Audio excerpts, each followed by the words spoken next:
പാതിരാത്രി എഴുന്നേറ്റ് 2 മണിക്ക് 3 മണിക്ക് 4 മണിക്ക് 4:30 എഴുന്നേറ്റിട്ട് പടച്ചവനെ ഒരു 2 റക്അത്ത് നിസ്കരിക്കാറ് അത് വല്ലാത്ത ഒരു പുണ്യമാടോ. അള്ളാഹു തന്നെ പറയുകയാ, നബിതങ്ങൾ പറയുകയാ, അത് എല്ലാവർക്കും പറ്റുന്ന ഒരു കാര്യമല്ല.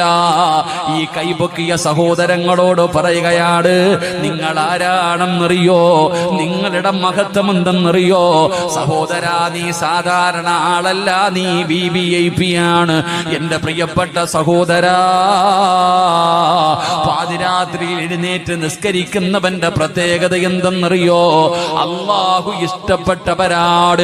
അള്ളാഹു ഇഷ്ടപ്പെട്ടവർക്കേ പറ്റൂ. അള്ളാഹു ഇഷ്ടപ്പെട്ടവർക്കേ പാതിരാത്രി എഴുന്നേറ്റ് നിസ്കരിക്കാൻ കഴിയൂ.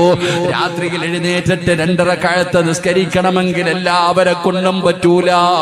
ഈ ലോകത്തിന്റെ അധിപനായ പടച്ച റബ്ബുണ്ടല്ലോ, ആ അള്ളാഹു ഇഷ്ടപ്പെടുന്നവർക്കേ രാത്രിയിൽ നിസ്കരിക്കാൻ കഴിയൂ. വല്ലാത്ത പ്രതിഫലമാണ്.